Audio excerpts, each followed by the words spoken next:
Hello, my name is Donald Adams.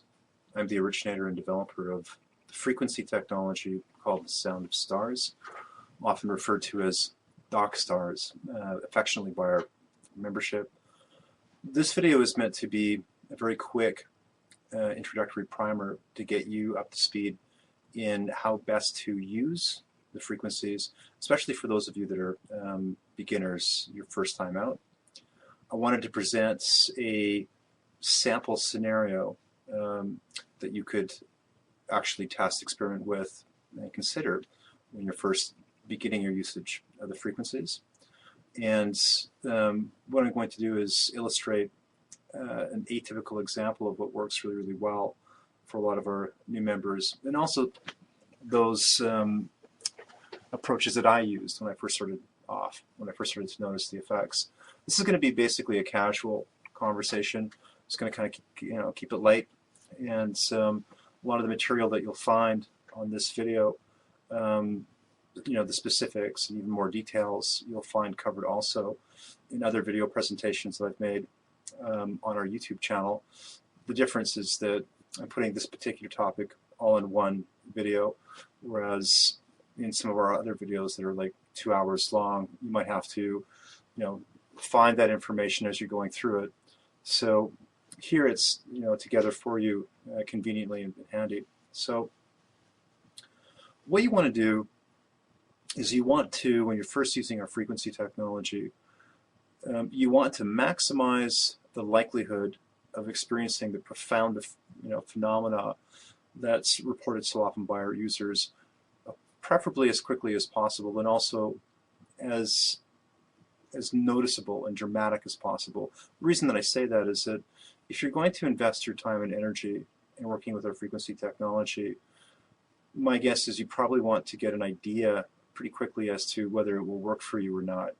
The thing that really delineates and separates us from other kinds of sound-based therapy and other kinds of acoustic or even electromagnetic-based affectations on behavior, in my personal opinion, is the kinds of results that we get.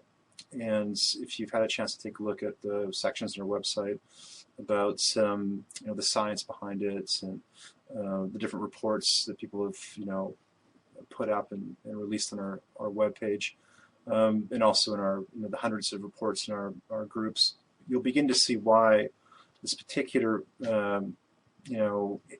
tool or modality is so powerful and so effective. There really isn't anything that comes close to anywhere on the planet that really does what our technology does. So what I'd like for you is to get a feel really, really quick. What is this about? How can it affect me? What can you expect? And to have a pretty good grasp on basic usage techniques. So here's a scenario I'm going to paint for you, and it's pretty simplistic. Before I do, though, I want to mention that this is not a perfected technology. It's largely experimental. We have in excess of somewhere around 5,000 dedicated subscribers, actually more than that, globally, and then we probably have an additional 15 to 20,000 people on top of that just follow our work. So it's growing, and this is fairly rapid growth over a short period of time. Something's happening, and it's very positive. But before you continue with this video, and before you consider applying any of this information, you need to have read our disclaimer on the webpage. You need to agree and comply with that disclaimer entirely. So you need to be able to understand it, agree with it, comply with it, and understand that what you're getting here is not medically approved diagnosis or advice, and it really does need to be in adherence, your agreed to adherence to the disclaimer. Okay, so here's a scenario. And understand that the scenario that I'm about to present to you is not the only situation or the only kind of situation you're going to find yourself in when you're actually using and applying these frequencies. This is just meant as an example, and you can take this example and modify and add to it, or change it however you'd like, and we can make recommendations towards that. But the other thing too is that you should really see different sections on our website that have to do with usage. So there is on our website, a how to use section. It's a lot more information covered there, and a lot of the things that I'm going to be covering is, really listed in detail there. So the technology that you're working with is data that's been sonified. In other words, sonification of data has occurred. All that really means is that numeric data that represents something has been converted into sound. And so that data that's converted into sound is actually the important thing that's affecting the body and the mind. And so what we have is information, embedded signaling, that's being sent on a carrier wave. A carrier wave is the sound wave. So your body and your mind are assimilating information. They're assimilating information, and that information is directing and supporting the body, towards attenuation of the pattern, of the information pattern that is carried on the sound wave. And if you're not using a sound wave, if you're using a different kind of delivery methodology, then it would be whatever that carrier wave was comprised of. And we'll talk a little bit about some of the experimental applications and investigation of silent delivery methods. If you've been following our online groups, then you're aware that there's been a lot of different individuals, myself included, that have been experimenting with a silent delivery protocol. And we'll talk about that. What is it? Why can it be beneficial? How can you do it, etc. So, okay. If you're first starting off with the frequencies, and chances are, if you've joined our Yahoo group and you've taken advantage of, we have a few different introductory packages, super cheap. I think one of the packages is something like you get close to $300 worth of frequency tracks, and it's like 30 to 40 bucks. And so this is like your, this is a pretty robust starter package, and it's meant to get people up to speed. Not all of the tracks that I'm going to mention in this example are in that, I think, but I suspect at least one or two of them are. So here's the situation. When I first discovered this phenomena, the sound-based phenomena about 4 years ago, and there's a whole history behind that, and you can watch other videos to get a handle on that. When I began to realize what was happening and how effective it was, and how powerfully I was affected, I wanted to experiment with some of the prototypes that I had on hand that were geared towards different kinds of outcomes, and understand that all of the frequency tracks that I've designed and that are used by people globally, you want to get a handle on what are they actually, because this is going to be helpful in your own usage. So basically, each frequency track, that's a Sound of Stars, frequency technology soundtrack, really is basically this. It's a complex geometric data series that represents a state of consciousness, or may represent some other kind of state in the body and or mind. Now this might sound a little bit out there. Some of you may not exactly grasp what I'm talking about. Others of you may have an understanding of what I'm talking about. You might be thinking, well, how is that even possible? I'm not going to get into all the technical specifics of it. Again, there's other videos that I produce that you can watch and get more information on it. But basically, just consider this. Imagine if every state that you might go through, emotional, mental, physiological, had a corresponding geometric representation. In other words, on an electrochemical basis, and on an electromagnetic basis, and on other kinds of, structural formations, energetic, field formations within the body. What if a given process, a biological process or a mental process, cognitive function, an emotional, experience, what if all of these things had associated geometries to them? If they had associative geometries to them, imagine what you could do with them. So what I'm really saying here is that a given emotion or a given kind of thought or a certain kind of, body sensation, comfort, pain, pleasure, recovery, healing, all these things have an underlying geometric structure. And not just that, but a complex underlying geometric structure. So your thoughts and your emotions, if you imagine you had a magical viewer and you could view your thoughts and your emotions, and as you viewed them, you'd see that there was like this complex, dynamic, organic, moving geometry associated with them.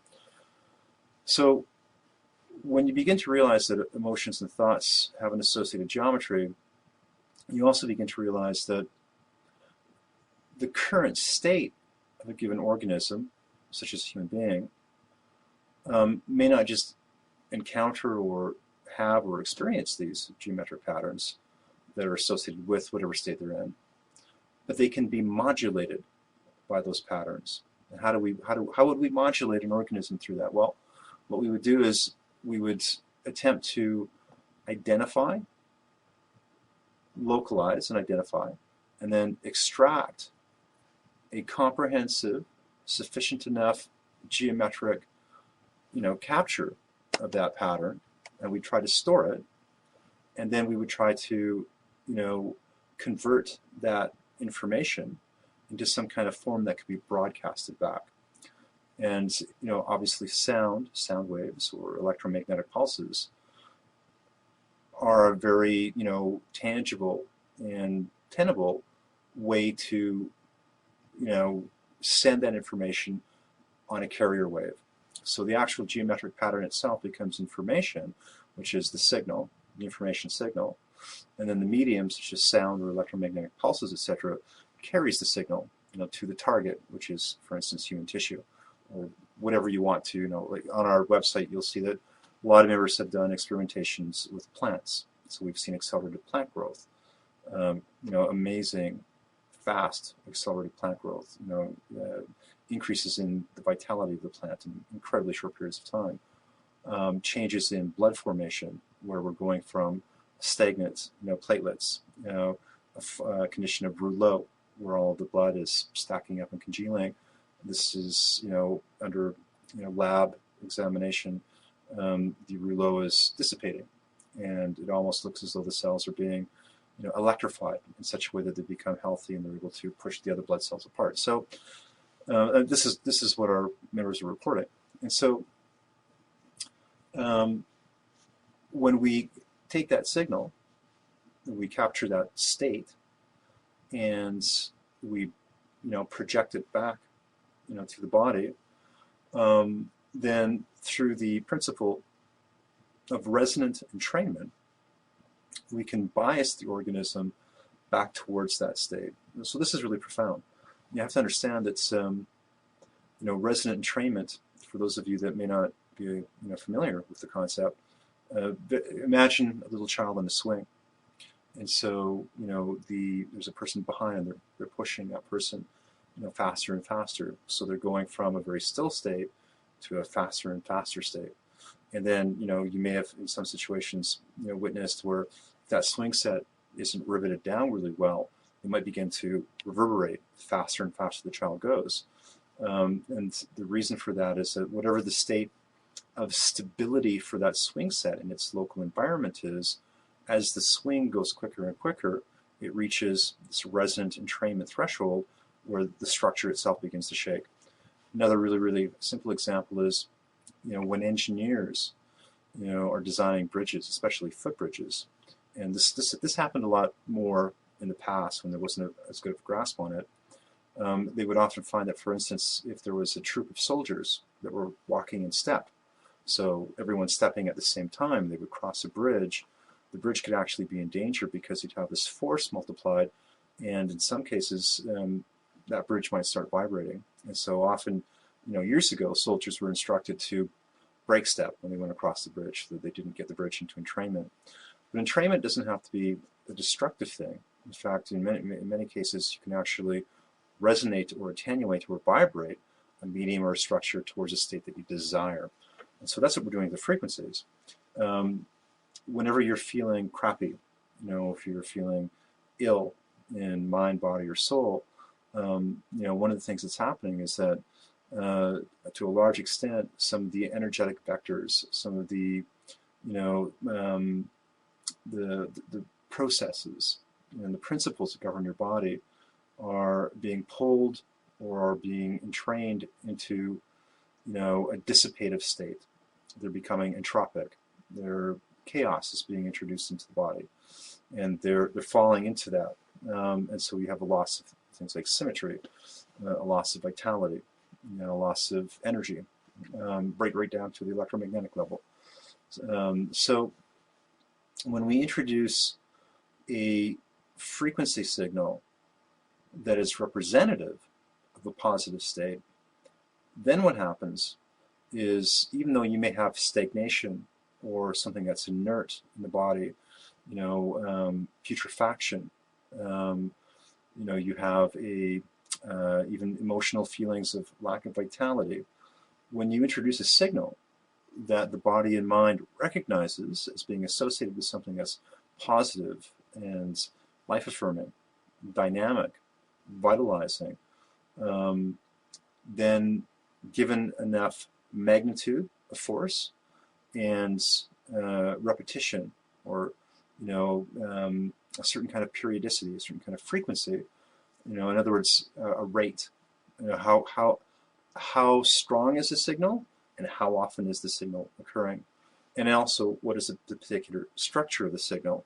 So when that energy comes into the body, it can do things like, get rid of stagnation. It can stir things up. It can get things moving. And when that happens, unlike most other forms of, acoustic-based treatments, and what we see are results for many, many, many users that are literally bordering on a miraculous. I really encourage you to spend some time and review what a lot of our members have said. Hundreds, thousands of reports from people all over the planet that are noticing this. So I want to give you like a really, really simple example, that specific one that you can use when you're first starting off, and it's based on something that I tried. And what probably I'd say about a minimum of 60% of the viewers of this film, if they actually try what I'm about to say, will notice the exact same profound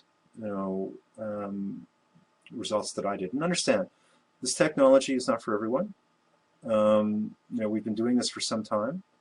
We have never found this technology to work for everyone, and certainly not everyone all the time. It may not be for you. Some people may not take to it. It may not affect you, very powerfully, and it may not even be something that you find necessarily pleasant. But at least minimum of 60% of those watching this, you'll know. And there's also a video on our YouTube channel, and associated videos that can actually give you an insider window into whether or not these frequencies will work for you. There's another video that's just like, that's basically titled, will these work for you? And you should watch that. And that'll give you an idea as to whether they will or not. So for those of you that adapt well to this technology and find that this technology is working for you well, here's a really, really good example to start off with. Over 4 years ago, when I began, I was going through, well, a few different things. I had some stress in my life.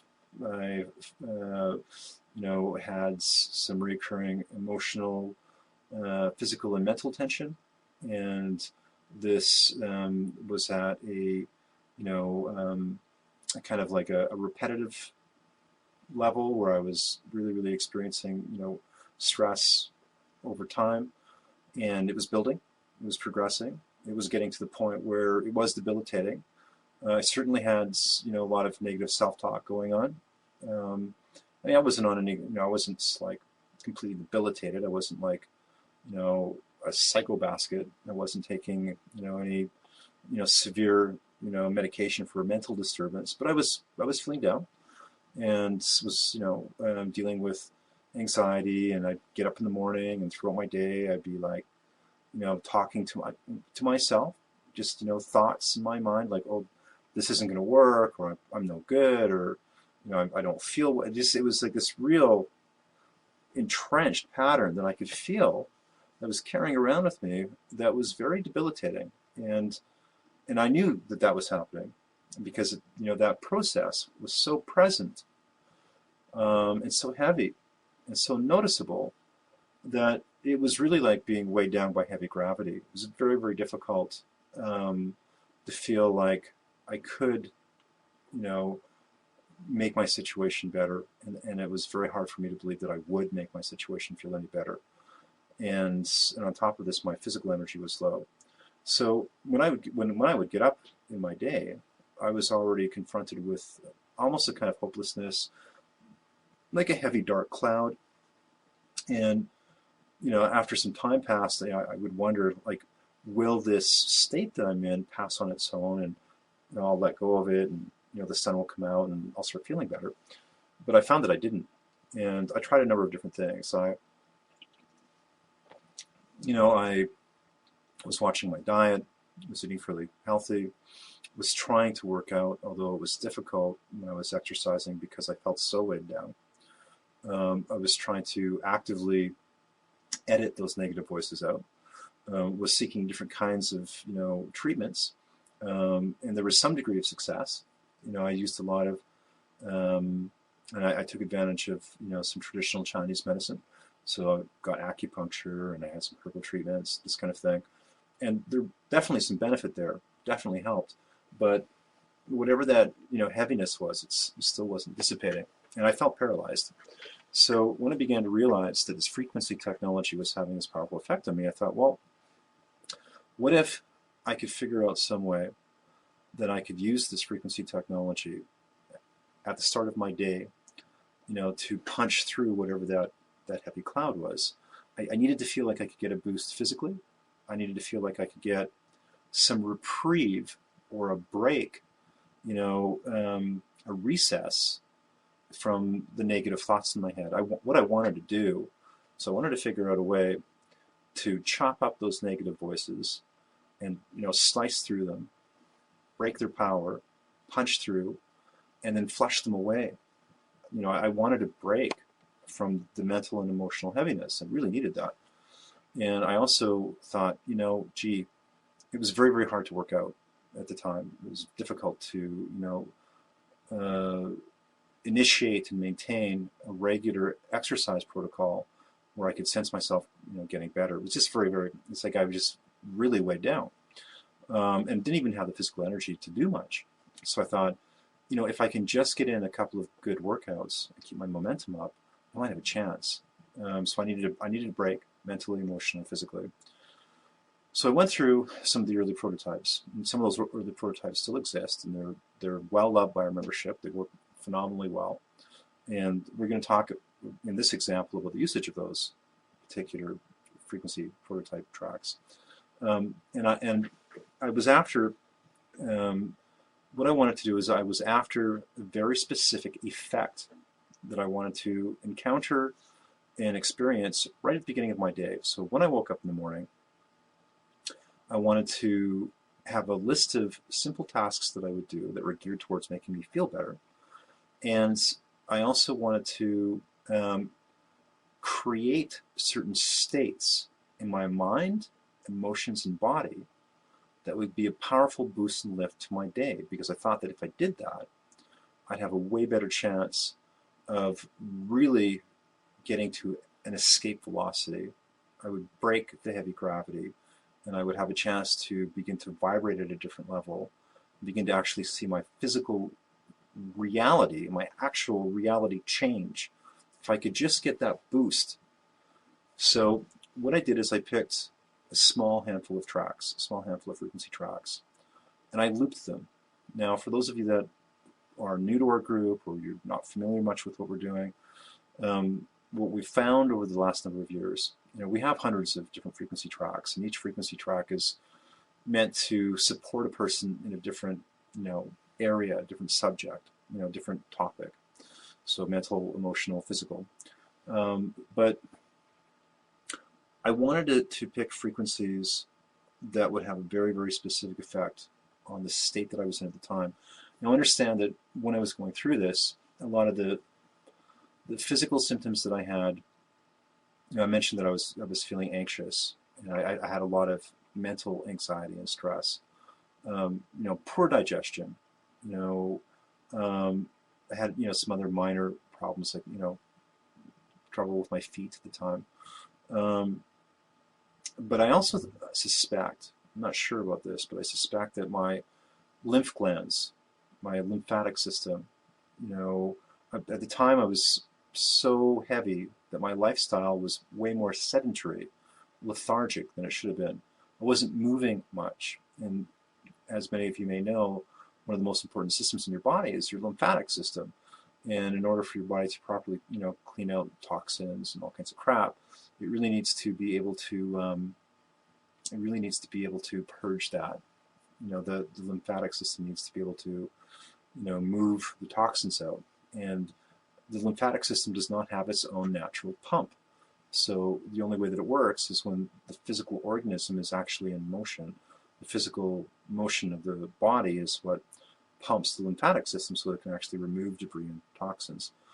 And so I was trying to figure, okay, so I'll bet if I can get my lymphatic system moving, whatever that stagnant energy is that I feel stuck in, if I can get that moving, that'll probably help a lot. And I was guessing that probably some of my mental anxiety, some of my emotional heaviness might actually in some weird way be linked to the state of health that my lymphatic system is in. So I constructed an exercise, and I found that the exercise worked really, really well over time. And I've recommended it to other people, and it's worked fantastically well for them. And understand that what I'm presenting to you right now, my suggestion is that you should try this in its entirety. If you can't try it, that's the whole thing, that's okay. Then try to replicate as much of what I'm going to describe to you as possible. But here's the optimal description. This is what I would suggest. First of all, try to see if you can locate and get a mini trampoline. It's also called a rebounder. It's a trampoline. It's not very big. It's usually anywhere between 2 to 4 feet wide, and it's usually about 6 inches or higher off the ground. Very inexpensive. You can usually get them secondhand. There's a price range. They usually go on average for about $40, and you can get them all the way up to a couple hundred, $300, $400, $500, $600. But for your purposes, all you really need to do is get a decent mini trampoline, and you should be able to get one, secondhand for $40 in a good state. And what you're going to do with this trampoline is, and understand that these things are small enough, you can store them easily, even in an apartment. So in the morning, what you're going to do is you're going to get this trampoline out, and before you use it, do your stretches, whatever. And I'm going to also suggest like some things to take, some supplements as well. Whenever someone's using my frequency technology, I don't usually, it depends on the person's situation, I don't usually recommend it as the only thing you should be doing. You certainly can use just the frequencies. I do, many other members do. Often, it's circumstance. What is the circumstance that you're in? But when you can, complement other things that you're doing or other things that you can do with the frequencies, then this amazing synergistic effect, kicks in, where all of these elements combine and you begin to really build up your well-being. It's really quite amazing. So I'm gonna recommend some other elements that you can consider putting into your usage protocol. So there's 4 frequency tracks that I began using, and it was when I began using these particular 4 that I began to really get free in a dramatic way of a lot of the stuff that I was going through. They're older tracks, and for some of you that are new to our group, we have different kinds of frequency tracks, and so some have a very soft chime-like, tinkling sound, and there's like an echo or a reverb to it, and so it's really quite pleasant. None of the frequencies are meant to be for entertainment, and they're not meant to be used or listened to the same way that you would a pop song, or an entertainment music, entertaining musical piece. Each frequency is a tool. It's actually something that you use, to make something happen. It's not just meant, to sound pleasant. And for those of you that love the frequencies, we probably will find, many people do, that yes, they can be entertaining. Yes, they can be pleasant to listen to. That's not their primary purpose. And they will not tend to work for most people. This is really important. Most of our frequencies will not induce the effects often reported if you attempt to use the frequency in the same way that you would listen to a normal song on the radio, or an entertaining music track from a CD. Our frequencies don't work like that. In order for the frequencies to work properly, they have to be looped. And this is what a lot of our users miss. In almost every single situation, and with the exclusion of a small number, there's a very small number of our users who tend to be very intuitive and very sensitive, and they can listen to a track once and get an awful lot out of it. That is not the case for me. I'm not that sensitive, and it's not the case for most of our users. So if you want to experience the profound effects that are often reported, you have to loop the frequency track over and over again. And what I mean by that is you have to, when you're playing the audio track, if you're using it, if you're using it as a sound-based playback, in other words, you're playing the frequency, on your computer speakers, or you're playing it, from your home stereo. You need to take that as an example. You take a single track, and on average, a single track is 5 to 10 minutes long. So most of our tracks are 10 minutes long. So what you're going to do is you're going to take that single frequency track, and you're of 10 minutes, and you're going to adjust the setting on your home stereo or your computer, media player. So if you're using, like, say, Windows Media or whatever it is you're using, you need to put it on repeat. So you need to loop it. To loop the track means to repeat the track over and over and over again. There's different ways of looping it.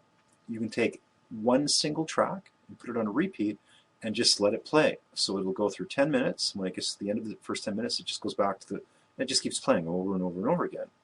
Now, we have an average mean derivation of the total time required for a frequency track to be played in order for you to get the benefit. And this is what works for most people. This is the average mean that's taken, and that's 45 minutes. So for some people it'll be longer, and for other people it will be shorter. And what you may find is that as you're using the frequencies, this may change. And so, but you'll probably find that in most cases you're going to have an average playtime where it kicks in. So, as an example, you take a single frequency track and you load it into your computer media player, and you've got it on repeat. And you're allowing it to play over and over again. So it's played for 10 minutes, then 20 minutes, then 30 minutes. Some of you might be wondering, well, look, if I'm going to play the same 10 minutes on this audio track, won't I start getting annoyed after a while? It's the same sound. Isn't it going to start to get at me? There's a very unusual phenomena that occurs with our frequency tracks that's very different from any other sound that you've heard. And again, this has to do with resonant entrainment. There's a threshold. If the frequency technology is going to work well for you, then in most cases when the profound effects kick in, it will occur when a threshold is reached.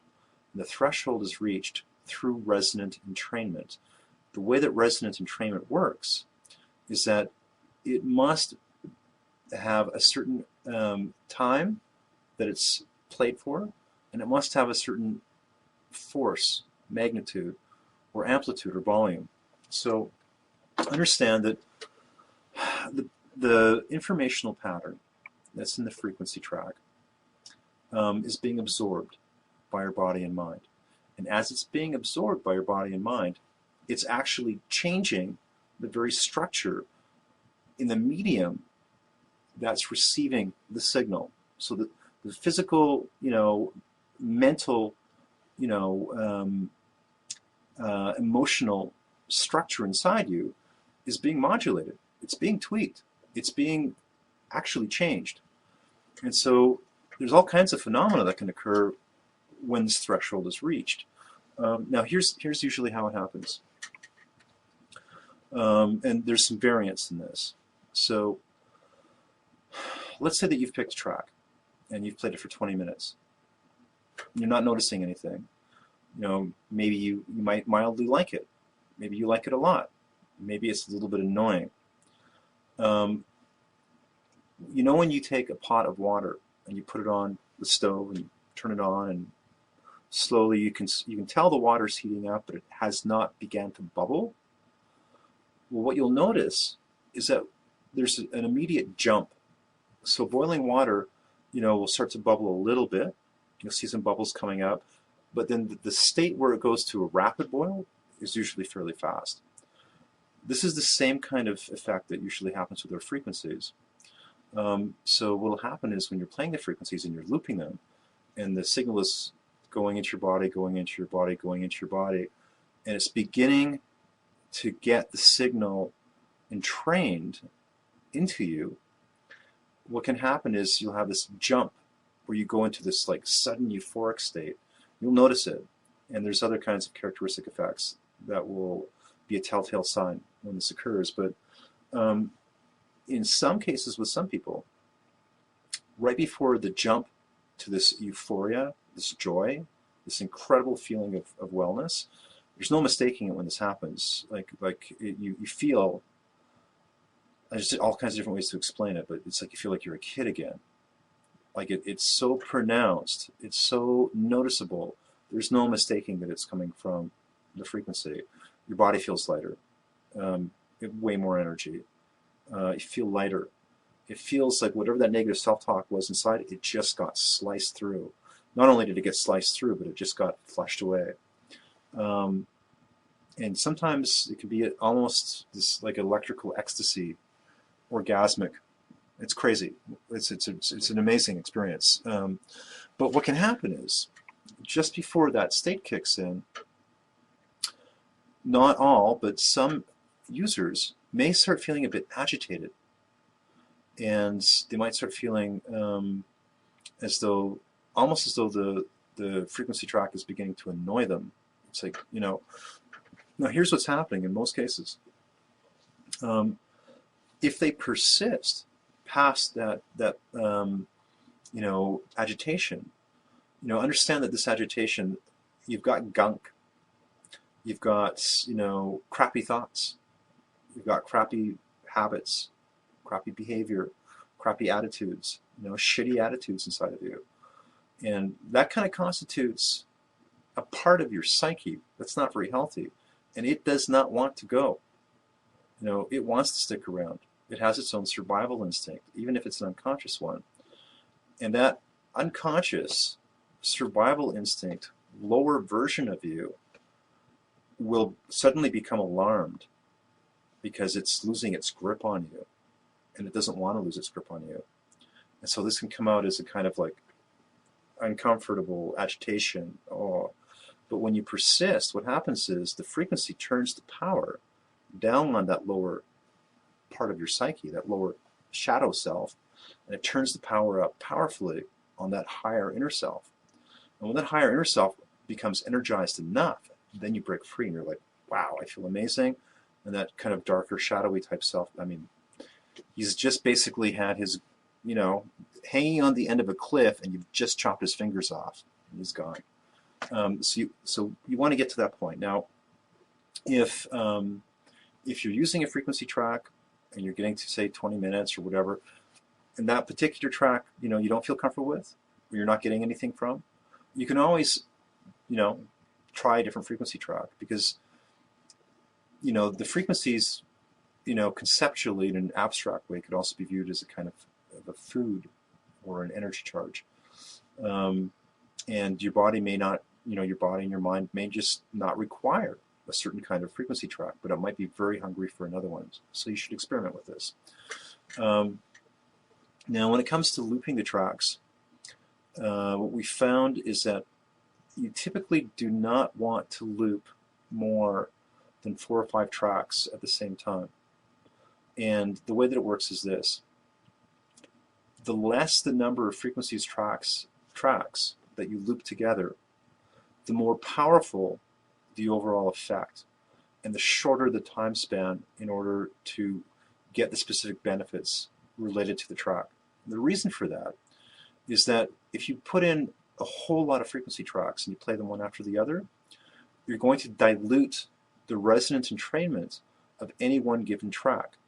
So its actual power won't be as strong. So let me just explain, and you'll find this particular information on the How to Use section on our webpage. The way that the frequencies work, I mentioned this before, is related to the volume, how loud it is, whether it's sound playback or some other kind of playback.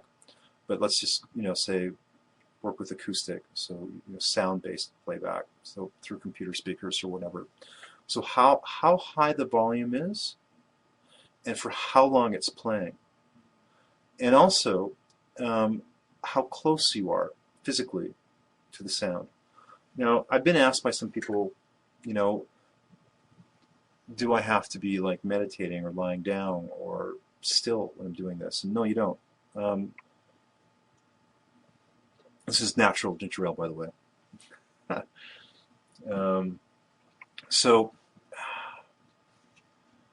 if you want to do dishes, if you want to do your laundry, if you're going to read a book, if you're going to be working out and exercising, you can use the frequencies.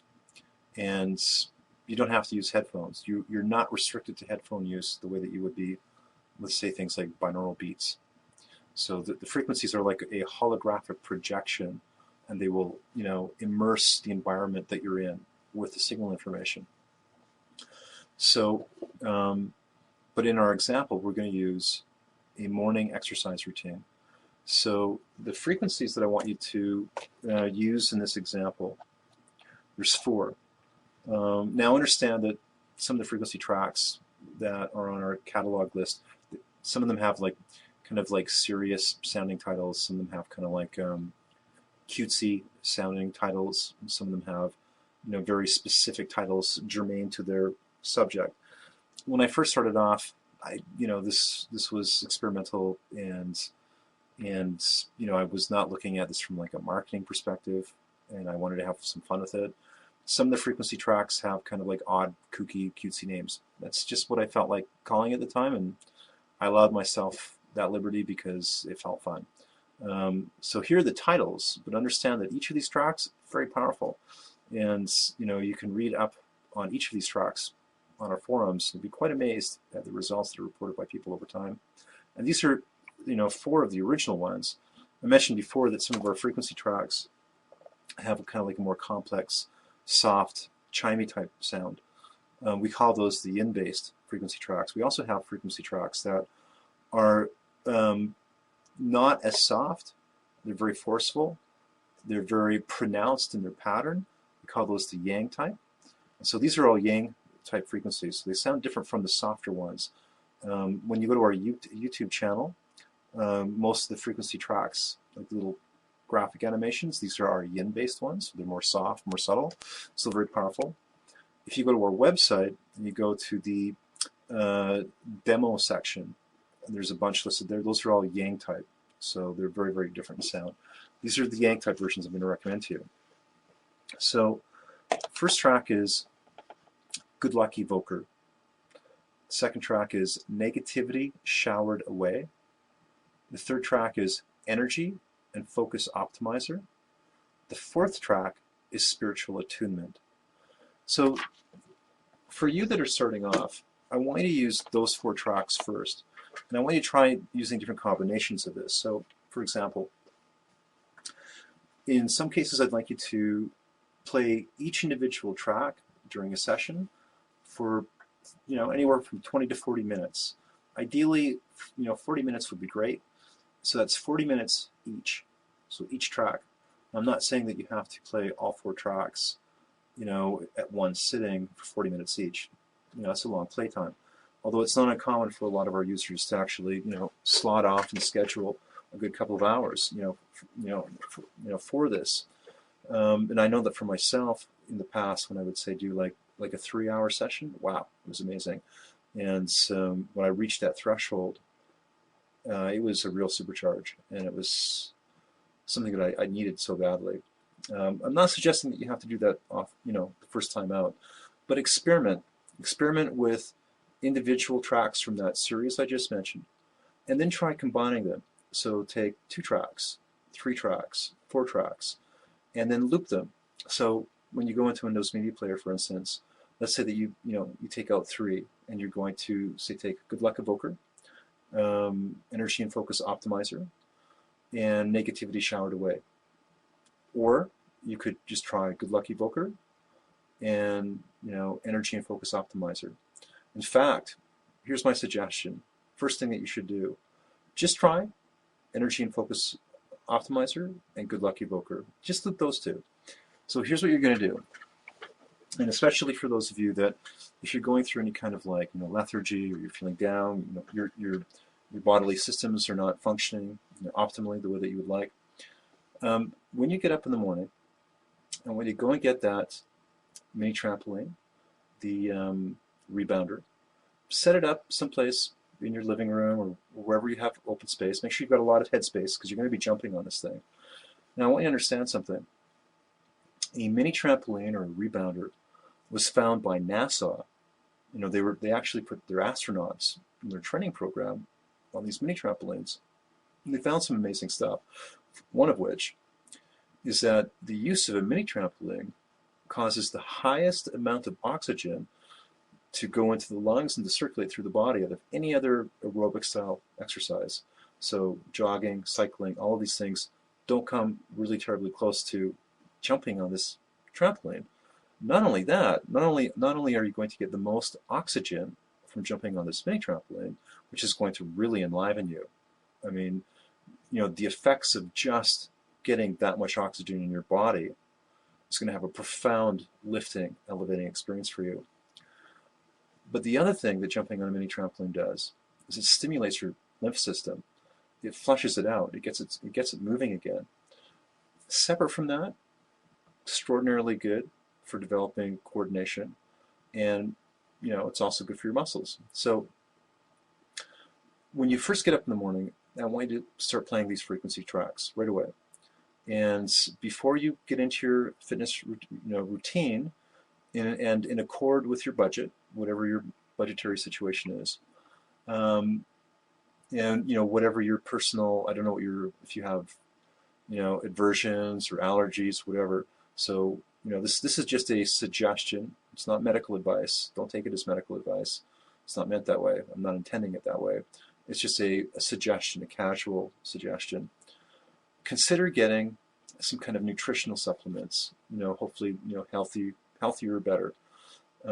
What I prefer is, when I get up in the morning, I would prefer to make a shake, and in that shake I put some good organic hemp protein powder, and I'll also put a good electrolyte mix, and I'll also put in some green powders, so a good nutritional green powders. You could use Greens Plus or whatever the heck.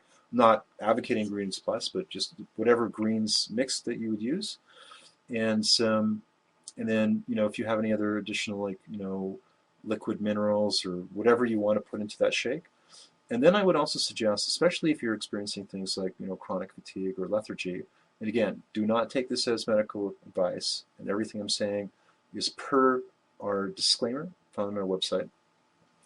But here are some supplements that I personally used in conjunction with my morning supplement shake. So I'm not eating any solid food. I'm taking a really good, healthy, nutritional energy shake. And here are some supplements that I would take, usually not in tablet form, so not in hard form, but I would take it in powderized capsule form and or liquid capsule form. So I would take 120 milligrams of CoQ10, 1,000 milligrams of taurine, Taurine. I would take some salmon oil fish caps. This helps with CoQ10 absorption. And then I would take a big dose of vitamin B12. I would also take an alkalinizing powder. This is in addition to the Greens Plus. And I found that there's a product. I'm not plugging the product. I'm not making any money by mentioning the product title name, but I favor this particular product because it's worked really well for me. It's Alkabase. And the alkalinizing powder has things like, calcium citrate and other kinds of citrates in it. So really, really powerful alkalinizing product. And then TOA, and this is TOA free, sorry. TOA free cat's claw. So just cat's claw, that's TOA free. Ginkgo biloba, olive leaf, hydrangea root. You can add other things in there, but this is what I would suggest. So take a normal dose of ginkgo biloba, olive leaf powder in capsule form, and hydrangea root. And hydrangea root you can usually get as a liquid tincture. You take whatever the drops are that are recommended. So you take those supplements along with your nutritional shake. Now begin your stretches. And whatever stretches you want that work for you, fine. What I like to do is I have one of those big inflatable plastic balls. They're about 4 feet off the ground. It's firm, and I usually begin with putting my back on it. I rotate around, and I just get my spine limber. And then I usually spend a minimum, if I can, 20 minutes just doing good stretches. So, getting your hamstring stretched, your side stretched, that sort of thing. Once you're warmed up and you've had your stretching, and by the way, throughout all of this, you should be playing the frequency selection that I mentioned. Now you're going to get on the mini trampoline, and on the mini trampoline, you should be there for, it's like depending on what your stamina level is at, and it will grow over time. But what I would suggest to you, if you can, try to go a minimum, absolute minimum, of 10 minutes. If you can't go 10 minutes, then try to make it for 5. What you want to do is you want to try to build up as quickly as you can without pushing yourself too hard. Try to get up to 15 and 20 minutes. By the time you get to 20 minutes, and again, remember you're playing the frequencies during this whole time, all right? Now, by the time you get up to 20 minutes, and this might take you a few days, it might take you a week, it might take you a couple of weeks, you're going to notice a profound difference, enormous difference between where you were at and now where you've arrived. Energetically, your sense of well-being, the whole thing. Now, when you're playing the frequencies, make sure that the volume on the playback is loud enough so that you can sense the vibration of the frequencies in your tissue. It doesn't have to be huge, but it's like you want to sense the pulsing of it in your body. You should never play the frequency tracks loud enough so that it's uncomfortable for your hearing. But this is true of any kind of audio playback. You wouldn't want to play any kind of entertainment song, any kind of like musical track, so loud that it was uncomfortable. So be mindful of that. Play the frequencies at a level that is constantly comfortable for your hearing, but loud enough so that you can sense the pulsation of the signals in your body and in your mind. Here's what's going to happen for most of you. If you're a good candidate for the frequency technology usage, and if you're going to be a good responder to the frequency technology, then what you should be noticing is this, and there's a very, very good chance that you'll be noticing this within a short period of time. What will begin to happen is you'll begin to notice some profound changes in how you're feeling and what you're focusing on, what you're thinking about, and then there's an extremely good chance that you'll begin to notice sensations in your body. Now, some people report additional things, such as some people say that they see a physical manifestation. It's like they get visuals, and I've had some of those, and a good chunk of our members have. And so sometimes this can translate into people think or believe that they're seeing what look like these sparks, blue sparks, flying around. And it's a pleasurable experience. Other times people may report a metallic taste in the back of the mouth. Usually this is coppery. Sometimes it might be a little bit of a slight zinc taste.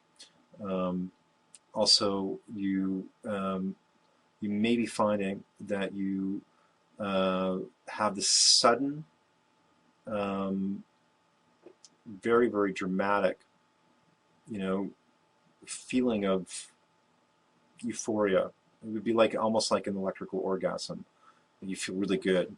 You're happy, smiling, but it's such a good feeling. It's such a profound feeling of wellness that you become excited, almost giddy. It's like you start laughing. It's like, not kidding. It's like you feel so good. It's like you're on laughing gas almost. So, and it's a very pleasurable feeling. When this happens, I encourage you to enjoy that. It's certainly a sign that you're responding well, and you'll notice that a lot of the negativity in your mind, body, emotions are vanishing.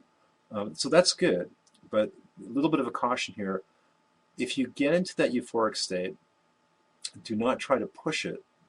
In other words, don't try to sustain that state for more than 30 minutes on average. The reason that I say that is this. We suspect that one of the things that's happening here is that the cells in your body are actually absorbing energy, tangible energy. The sound frequencies are being assimilated, by the body, and it's powering them up. You have to understand that when you take an electrical battery, like a rechargeable battery, it has a span of time when you should be recharging it. So you shouldn't charge it past its saturation point. So what will happen with the frequencies is if you try to sustain this high feeling, this euphoria, what can happen is we suspect it can cause fatigue, because we don't know for sure, but we suspect that it may be that the adrenals are being stimulated, so there's this energy rush, and there may be like this influx of energy, sonic energy coming into the body, and if the body absorbs too much energy, then what may happen is this onset of fatigue. We've also found that a small number of users, if they've really overdone it, so they've had the frequencies on super loud and they played it for way too long, they can get lower backaches, and it doesn't feel very pleasant, and you can crash out for a couple of days. In other words, you're really, really tired and fatigued. Now, when you're using the frequencies, you should always drink plenty of water, more water than you normally would, and you might find yourself needing to drink more water than you would even if you're doing your 8 glasses a day. We suspect that frequency use, when you're using the frequencies properly, they may cause the body to perspire more, and there may be a greater loss of water. So there's water is evaporating, from the body at what we suspect is an accelerated rate. So you need to drink lots of water. Make sure you're hydrating. You need to hydrate your body. So when you get up in the morning and doing your exercise session, you should be drinking. Have your shake first, or whatever you're using in lieu of the shake.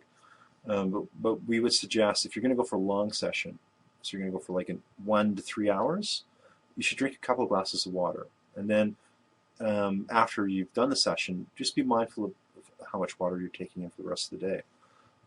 So you want to make sure you're drinking lots of water, and you do not sustain the high period past 30 minutes. We didn't notice that many people ever. There was a few people that seemed to overcharge. This seems to be what they thought, and we were looking at it and we were wondering ourselves. And I know for myself, there were times where I did overdo it. At least I feel like I may have. I'm not certain of this, but I suspect that was the case. When I used the frequencies too loud, for too long, too often, I would get that high. But when I overdid it, I'd crash, and maybe that crash isn't a bad thing. Maybe that's some kind of a recovery switch where you suddenly feel fatigued because you're going into sleep mode because your body is going to repair. That's possible, but we don't know for sure. What we do know is that in every single situation, whenever a person reached that high and they're feeling euphoric, as long as they didn't go past an average of 30 minutes in that high state, they never crashed out. So when you get to the high state, when you're feeling that rush, allow it for 20 to 30 minutes, And at that point, either stop the frequency use completely, so you're not playing any frequencies, none of the frequencies, or turn it way down so that you can hardly hear it. Because we have a few different ways of using the frequencies. One is you can say have them louder for a short period of time, or you can have them softer for a longer period of time. And this is discussed in more detail on our website. So what I'd like you to do is experiment with those 4 tracks that I've suggested, and see how that goes for you, and try different combinations of that, different days. So say day 1, day 2, day 3, you might use 2 or 3 tracks. So your session is, let's say that your exercise session is 2 hours long. So you've got 3 tracks, 10 minutes each, and you've looped them. And they're going to play over and over again, for the 2-hour span. Do that every day. And, after that, try a different combination. Try a session where you're just playing 1 track. Try a session where you're playing 4 tracks, 2 tracks, 3 tracks. See how that goes. Experiment with it. Now, some people have asked, can they combine more than 4 tracks at a time? And my answer to that, yes, but that's something that you have to experiment with. The more tracks you add, we feel pretty certain that the weaker the signal gets for any particular one, because you're sending so much information to the body. The body needs time to digest. It needs time to assimilate this pattern. This is also one of the reasons that we suggest to people that you should not use the frequencies consecutively for more than 4 days out of a week. So you can go Monday, Tuesday, Wednesday, Thursday, then you should break for 1 day.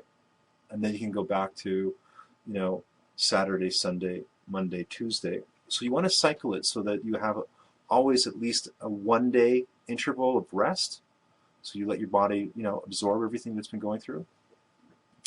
And in many cases, we even say go 3.5 days, to 4 days usage. If you want to do it a different way, if you want to go, say, a day on, day off, day on, day off, that's fine. But from what we've seen so far, some of the most phenomenal results, they seem to come when we do like a 4-day on session followed by a 5th day break session. If you start to loop tracks in numbers greater than 4, what I would suggest is try to select tracks from the catalog that are of a similar nature or are complementary in a certain way. If you start playing a large number of tracks and they're all addressing completely different things, this is giving the body too much to work with. But if you're going to work with a larger number of tracks, then it's probably a good idea, realistically, to make sure that the tracks are somewhat related, conceptually, subject-wise, because then when you're playing them back to the body is going to be moving, even though each track may be a different signal, it's still part of a congruent overall homogeneous pattern, and so the body will be more able to digest that. Now, there's some variance that occurs over time with, reaction to the frequencies in relation to natural cycles, background cycles. Now, for some people, this might sound a little bit strange and a little bit, esoteric, and it might be a stretch for you. I'm not asking you to take me at face value or to just accept my word for it, but I want you to consider that if you at least make the effort to experiment with what I'm saying, you'll be able to see for yourself whether it's true or not. If you're in a situation where you're playing the frequencies, in sequence over the course of a month, and you say your first week to 2 weeks, you're noticing really powerful effects, and then you have a couple of days that they're off days. You're not really, seeing much of an effect occur. You're going to have some days where you're going to have some powerful breakthroughs. You're going to be amazed at what's happening to you. Time will pass, and you might have a couple of days where you're using the same frequency tracks, you're doing the same thing, you're not noticing much, and you might wonder, well, have they worn off? Are they no longer working? Should I drop this and go try something else? You might also have some days where you're using the same frequency tracks, and you might have really enjoyed them. They might have felt amazing before. They might have been very comfortable for you. And then all of a sudden you find, gee, I just don't feel like listening to that track. It's something about it. It's not comfortable. It's not soothing, to me in the way that it was before. It's like I've changed. Don't panic. This is normal. It's an expected and anticipated part of the process, and it will change, and it will change again over time. Frequencies that you love, and then over time you begin to lose a taste for, and maybe you don't use those ones, and you go and use other ones. It's fine. More time will pass, and you'll crave them again.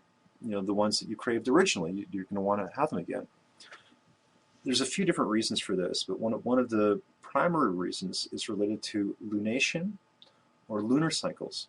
And if you keep a daily journal or a log or a diary, you'll see exactly what's going on there.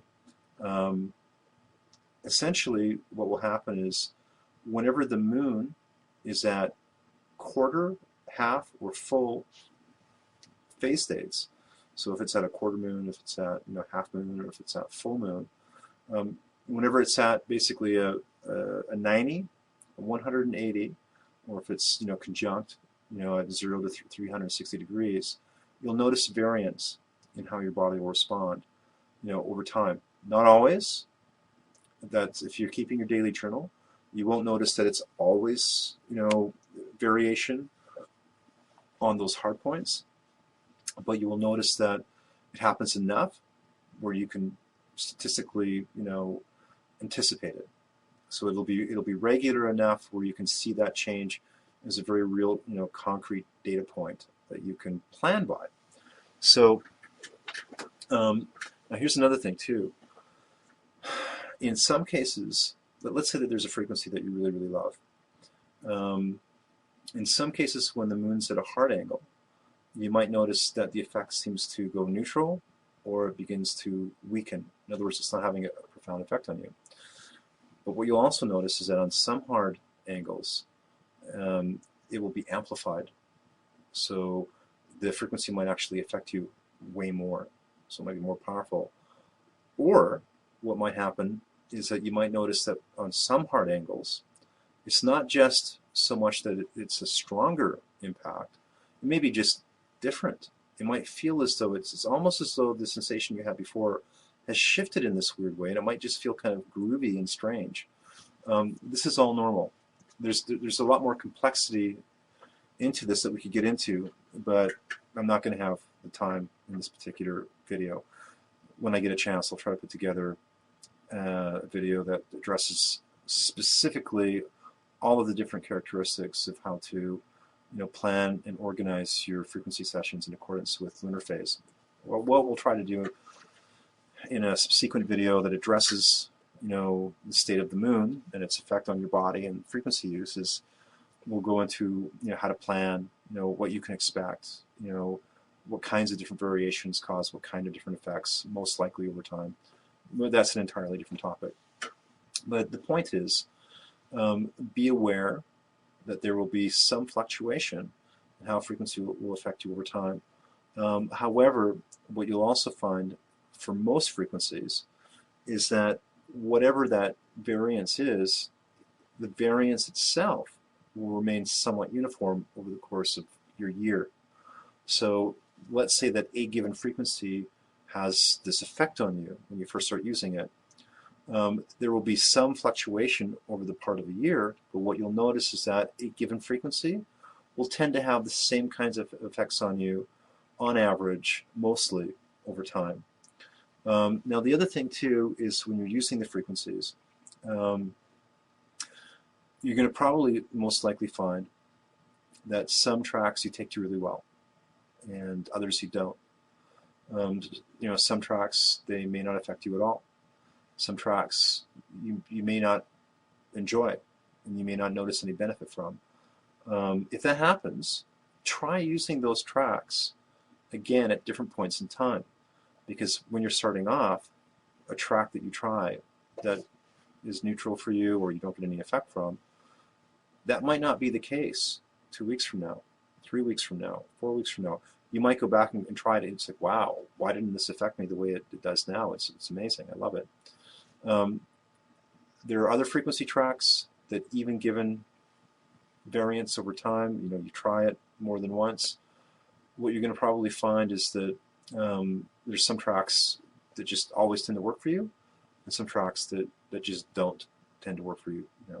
So that's something that you should also experiment with. And again, you can see our YouTube channel for help on how do you tell whether these will work for you. There's information on calibration and self-testing, that kind of thing. Now, I wanted to mention something about silent delivery methods.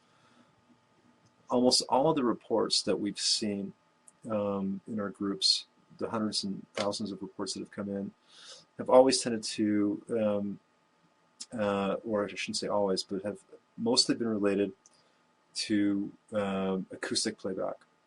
So these are members that are using, their stereo, their computer speakers, and a smaller number of the reports have come in from people that are using what we call silent delivery tools, silent delivery methods. What happens with a lot of our members is they want to be able to use the tracks in such a way that they can be at the office or walking around outside. They want to go to the shopping mall. They want to go to a friend's house. Whatever their lifestyle is. So they want to go jogging. They want to go to the gym. They want to have access to the frequency, and they want to be using it. They want it to be affecting them, but they don't want it to interrupt whatever the activity is that they're engaged in, and they may not want it to, be heard audibly by those around them. In some cases, you'll have members that love the frequency technology, but their family doesn't, or their family may like it, but they want to watch TV, or they want to do something else, and they don't want to hear the frequencies. Some members may be at the office, and they may want to use some of the frequencies, tailored for mental concentration. They want to, give their mental focus and problem-solving abilities a boost, so they've chosen frequencies that are designed for this. So in cases where they want to use frequencies in their own little proximity in the office, they know that they don't have the option because of all office policy or how coworkers may feel about playing the frequencies there, but they still want to make use of it. So one of the thoughts that we had a few years ago was, wouldn't it be nice and wouldn't it be convenient if our members could have their own little invisible sonic bubble, their own little invisible energy bubble, very real, very tangible, that they could have in a, surrounding them, where they could be mobile, and that the emitter or the playback device was portable and battery operated. So you have a little box, little device you carry around with you, and it's physically emitting the frequencies, but in a silent fashion. And so we began to experiment with this. And we tried different kinds of, versions of this device. And we found that this approach worked, and it worked really well. But there was a difference between implementing it as a silent emission versus an audible emission. What we found was that high feeling, that's that amazing, kind of orgasmic, joyful wellness, dynamic sensation of extreme vitality, seemed to only occur via audio playback, where the vibrations were physically sensed, in the tissue and were heard. We also, by the way, we don't tend to recommend the use of headphones with our frequencies. We suggest for some of the mind or brain-related frequencies, it's fine. If you're going to play the frequencies in a headphone, again, make sure that the volume is always at a comfortable level. It should never feel uncomfortable. We also don't recommend that you play the frequencies very loud, generally in the ears, only at comfort level. And so what we found was that when the silent delivery devices were used, the users did not tend to experience this profound breakthrough state. Like, in other words, where there's this really intense kind of joyous feeling, like electrified energy. But the frequencies definitely seem to be affecting them in a subtle yet noticeable way. So benefits and effects were still strongly noticed, and sometimes profoundly, but they just didn't get that high, that very extreme high, usually. So we have not settled, we have not arrived at a singular device that we uniformly recommend and suggest for silent delivery, playback methods. This is still under investigation. We have a couple of different versions of the device that work in different ways, and different versions of them are favored by different members. So one of our members, his name is Sangsta, and he's created a novel device using a neodymium magnetic powder. So he has an actual chamber. It's powderized neodymium magnets along with his own special but it works pretty well. So basically what's happening is the output signal carrying the frequency is sent as a pulse into his little container, and it sends off an ambient field where the actual electromagnetic field, the pulse of that field is keeping time with the input frequency signal. So the frequency signal itself is being modulated as an EM field, output, rather than just sound waves. And we've got different variations on that. We have another vendor who sells a little tiny gadget. I don't know if you can see this, but he calls it the SLB. The casing on mine has come off, so I might be able to show you what it looks like on the inside. It's just a little plug. You can see it looks like just like a little bit of residue on mine because I tape it out. It's got like a little, at the bottom it has like a little jack. You see there's like a little sort of headphone jack. You plug that into your player. I'll just show you here. When I'm using silent, I use different versions of silent delivery. This particular one is convenient for me, so that's what I use. So I use a little MP3 player, like Sony, and I'll have my tracks listed in my library. Let's wait till this boots up. So I don't know if you can see it, but I've got a bunch of different little tracks there. I loop those. I'll usually pick a bunch of them and just put them on loop. I turn the volume way up. So then my input jack on the player is at the bottom. And I'll take this and I'll plug it in there. And basically this, you'll see here on the end, is the emitter right there. That little disc on the end of it, that little brown center. Now, the inside of this casing, I don't know if I can open it now, is basically, it's pretty simple. It's essentially a coil. Probably can't see it too well. That's the inside of it. See, there's like wires coming off the jack, and it goes towards that little thing on the end here, this little puck. Well, that little puck is a special ceramic. We speculate. We don't know exactly what is inside of it, although I've had one break and I've seen parts of the insides. And it's basically just a little copper coil wound around a diaphragm.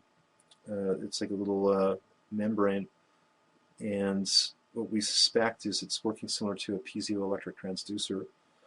For those of you that may be familiar with Patrick Flanagan's Neurophone, Flanagan came up with a novel way of stimulating sound inside the body, and he used as his transducer electrodes. In other words, he's got electrodes instead of headphones that go into the body, a piezoelectric style device. And so I'm not going to go into all the techniques, but in a piezoelectric device, what you're basically doing is you're taking mechanical energy and you're converting it into electricity, or you're taking electrical energy and you're converting it into mechanical vibration. And what we've done is we've taken a tentative look at some of the piezoelectric transducers in the market where we can send an electrical signal into this thing, and then the actual transducer can, convert that electrical impulse into, a mechanical vibration that keeps time to the frequency output. And this is beneficial because if you can put these things right on your skin, your body will pick up the signal, from the mechanical oscillation, of the piezoelectric transducer. We don't have a dedicated, vendor or supplier of that. This particular little device, is probably a very primitive and simplified version, of something along those lines. And this, I think this is something like 50 or 60 bucks. We don't sell them; it's the vendor that sells them. What I've found personally testing this particular device, this one, is that the effects do seem to be constant. My experience, and from what I've seen in others, is that the effects are weaker. They're a bit more subtle. They don't tend to be as consistent. But for something that's portable, and you'll see that this is quite small. This is not a very, this is not a big footprint. It's a pretty tiny little device. You slip that in your pocket, and you're, emitting invisible frequencies and walking around with it. I'm glad I have it. I can't say that I personally suspect, at least anecdotally, and I certainly have a lot of anecdotal experience, that it seems to work. If you're going to get this, though, I would suggest take very, good care of it because it's fragile. It could be made a bit more rugged. I wish it was made a bit more sturdy. But I'm going to show you here the wires on the inside of this thing. You can kind of see it. This is the jack, right? And you can see that there's these like thin. See that little thin wire there? Well, it attaches to this jack, and this jack, it's not super well founded on its base. So what can happen is this little jack can wobble back and forth, and it can break those inner wires. If that happens, you're kind of hooped. You're kind of screwed because it's, unless you're amazingly good with a solder gun and you can resolder the wire connection, it's, you have to buy another one.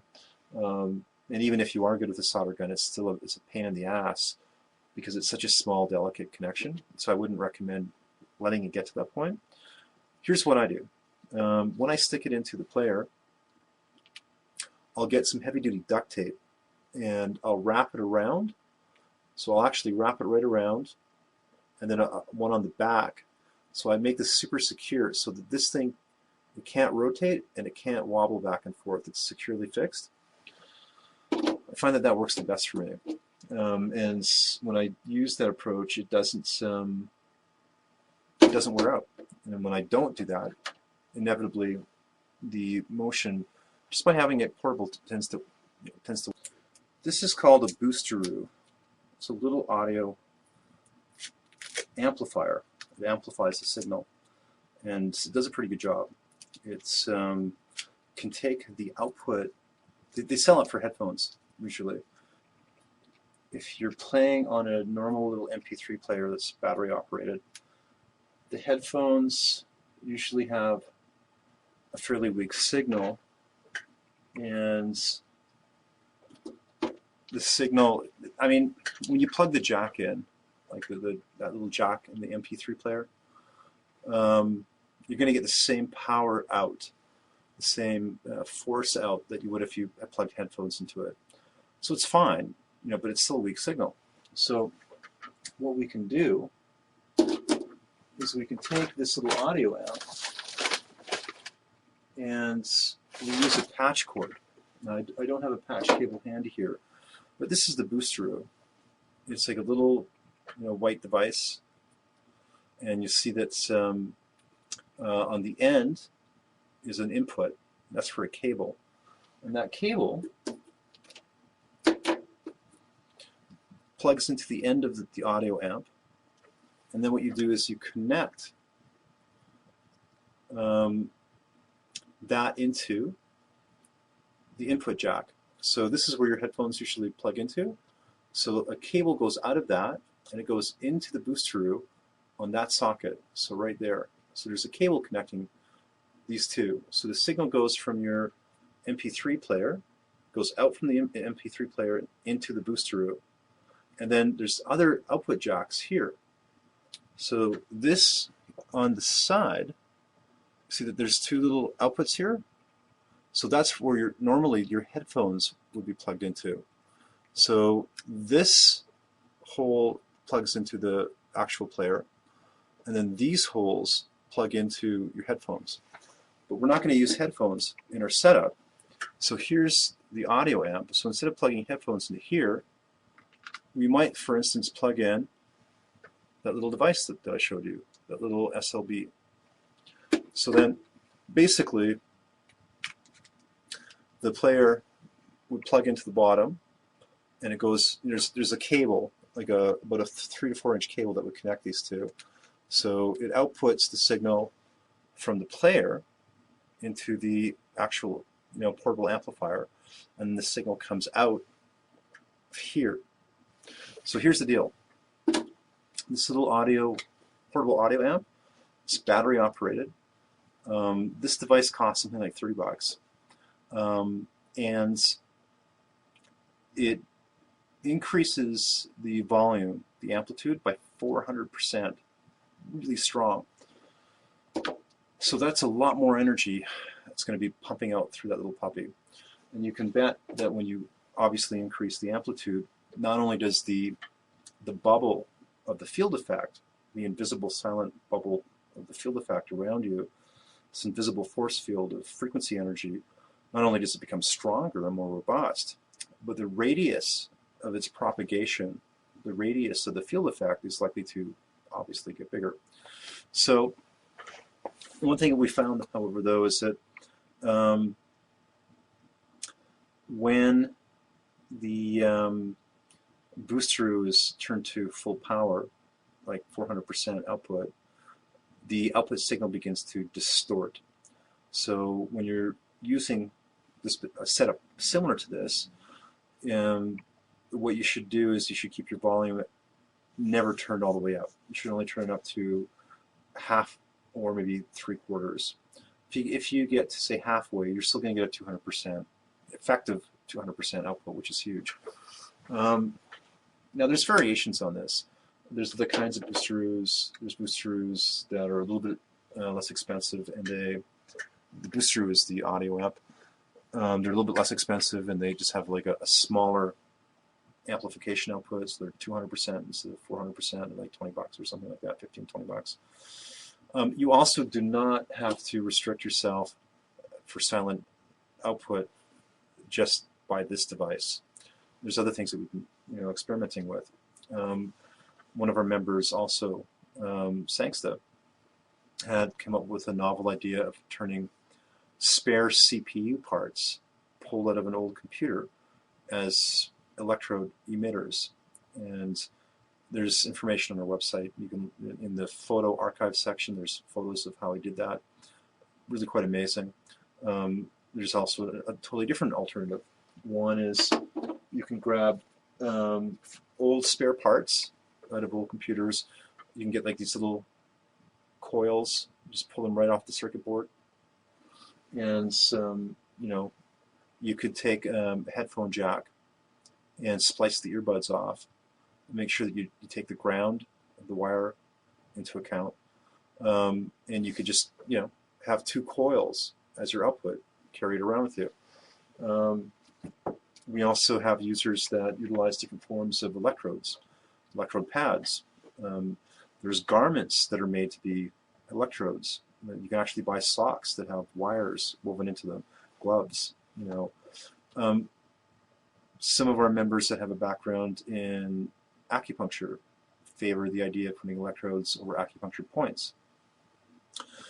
We do not suggest or recommend in any way that you experiment with devices where you apply any kind of electrical energy or input to your body. If that's something that you choose to do, then we would hope that you would make sure that you're completely informed and educated, and you know entirely what you're doing before you do it. We do not personally advise that you should ever attach any kind of electrical device to your body that is not battery operated but plugged into the wall. Never do that. under any circumstance, attach an electrical device that's plugged into the wall to your body that's playing the frequencies back. We don't suggest that, don't advise it. We also, and for myself, would never apply electrodes or any kind of electrical input on or above the neck, on or over or in close proximity to the heart or other vital organs. In all cases, wherever I've personally used any kind of an electrode attachment, it's always on the lower body and on my limbs and away from any kind of acupuncture points related to the vital organs. So, it's just common sense.